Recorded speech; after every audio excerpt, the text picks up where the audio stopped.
This video contains visual spoilers for the entire first chapter of Armored Core 6. You have been warned. In the late 2000s, Japanese video game developer From Software released a sleeper hit action game that shook the gaming public's perception of what a video game could be to its very core, birthing a slew of sequels and imitators that all led up to a groundbreaking masterpiece of a follow-up in the early 2020s. I am, of course, referring to Armored Core 4 Answer. I'm a pretty big fan of From Software's library. I've gotten every achievement in Dark Souls 1, 3, and Elden Ring. I've beaten Sekiro countless times and Dark Souls 2 countless times more. I've played Demon's Souls once, ages ago, and most of the Armored Core games. Here, just look at the emulators in my Steam library. The only modern From Software game I've yet to play is Bloodborne, because the cowards at Sony refused to put it on PC. Though I do consider myself more of a Souls fan than an Armored Core fan, I've been falling a little into the Souls-like fatigue as of late, with countless new games in the genre releasing year after year. So I was pretty excited for the release of Armored Core 6. Armored Core 6 was the most I'd ever been excited for the release of a video game, ever.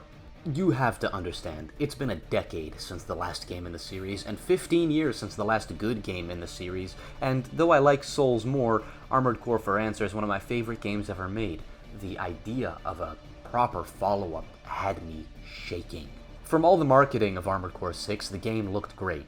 Of course, that's marketing. Even Battlefield 2042 managed to look good in the trailers. It wasn't until actual gameplay footage was released that I was sure it was going to be good. Though, let's be real, this is From Software we're talking about here. There was no way it was going to not be good. Now that I finally have the game in my hands, I can confirm that this game is something truly special. So what is it about Armored Core 6 that makes it feel so special? Well, as someone who has yet to beat it, I think I'm the most qualified expert to speak on the matter, and nobody can refute what I'm going to say because I'm always right and this is my video. So I'm gonna break it down now. Hi, I'm Punk, and this is Armored Core 6: Fires of Rubicon.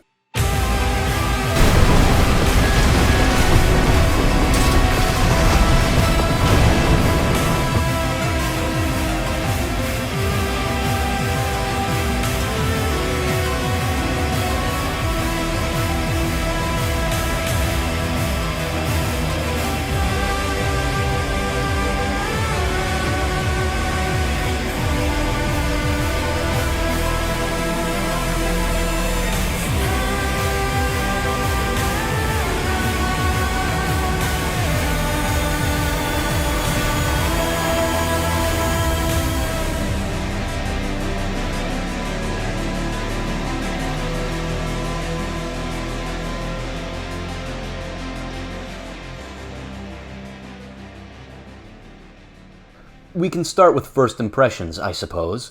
The visuals. This game is damn beautiful. Artistic direction aside, this is the highest graphical fidelity we've seen in a From Software game yet, excluding the Demon's Souls remake, which wasn't even developed by FromSoft. And it runs like a dream. I don't think I've run such a good-looking game this well since Doom Eternal's voodoo optimization magic. With snow-covered landscapes, vast deserts, and monolithic cities in the background, the scale and majesty of Rubicon 3 is unparalleled. Elden Ring felt grand, but this evokes the same feeling with maps less than a tenth of the size of an Elden Ring level. The feeling of sheer scale you get when you tower over abandoned cars or 5 stories of a derelict skyscraper is one not easily matched by other games. You're piloting a giant mech, and it looks the part. Once the scale is set, it becomes incredibly impressive when you start moving at the breakneck speeds that make up the base of Armored Core 6, firing 4 weapons at once, strafing through cannon fodder enemies that make your mech feel powerful, as more challenging enemies reward your skill, making you feel good about your abilities as a pilot. This balancing act creates an immersive and exhilarating power fantasy that you just can't get anywhere else. I'm certain the footage I'm showing here doesn't do the game justice, because I suck ass at this game. That brings us to our next point. From Software have clearly learned from their past 10 years of making Souls games, because this is by far the most skill-oriented Armored Core game yet. You might be wondering how it's possible for someone with hundreds of hours of experience in this series to suddenly suck at its latest entry. The answer is that I was simply never good at Armored Core. I've played all of them by now, clearing some of them several times, but in each game I cleared, I was never carried by my own abilities. In every game prior, brutally difficult though they all were, it was always possible to make a build that could carry you through the hardest parts of the game. Indeed, the games were more about adapting and optimizing your build to the current mission rather than playing well. That no longer seems to be the case. When I was fighting the final boss of Chapter 1, Balteus, what took me from this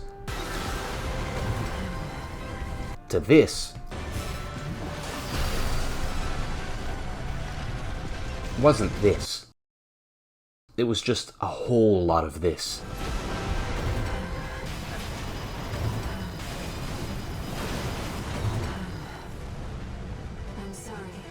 Approaching the encounters as though they were Dark Souls bosses always proved more fruitful to me than my regular Armored Core approach. This isn't really a good or a bad thing. The internet being what it is, I get the feeling that this change will be divisive among the Armored Core community, but this is a series that's always been big on innovations and major gameplay shakeups between games. Armored Core 6 being different makes more sense than it being more of the same. The most different thing Fires of Rubicon does is just having boss fights. We've never seen these before in an Armored Core, unless you count the Arms Force from 4th generation, which also make a return, and it's glorious. As for the bosses themselves, they're absolutely phenomenal. These things are massive, deadly, and insanely rewarding to fight. I was somewhat worried that these would lead to what I call the Arkham Knight effect. You know how in Batman Arkham Knight, the Batmobile encounters replaced the boss fights? In this case, I was worried boss fights would replace one-on-one encounters with enemy ACs, but this is thankfully not the case. Not only are both types of fight extremely prevalent in the game, they're both executed uniquely well. The Sekiro-style ACS stagger gauge makes Armored Core encounters hard focused on aggression. If you're not fully dialed in and always on the offense, you'll get smashed in less time than it takes to hit the subscribe button. Meanwhile, the boss fights are more focused on pushing a positional advantage. Most of them display a clear weak point, and the fight is focused on getting around their armor and wailing on their squishy bits.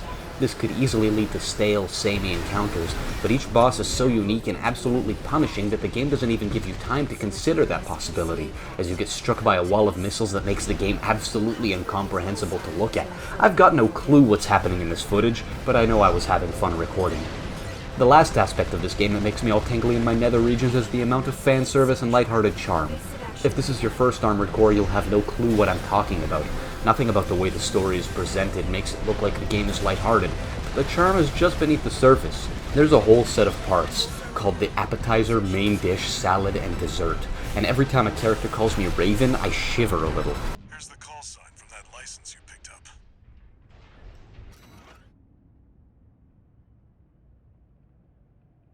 Raven. That's your new name here on Rubicon.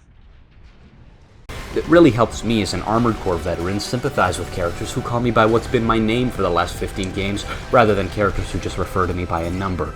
At this point I've run out of things to say about the game without spoiling any more of it, so I'll leave you with this. If at any point in this video anything I've said about the game even mildly intrigues you, buy it. This is not a purchase you will regret. I've been Punk. Thanks for watching.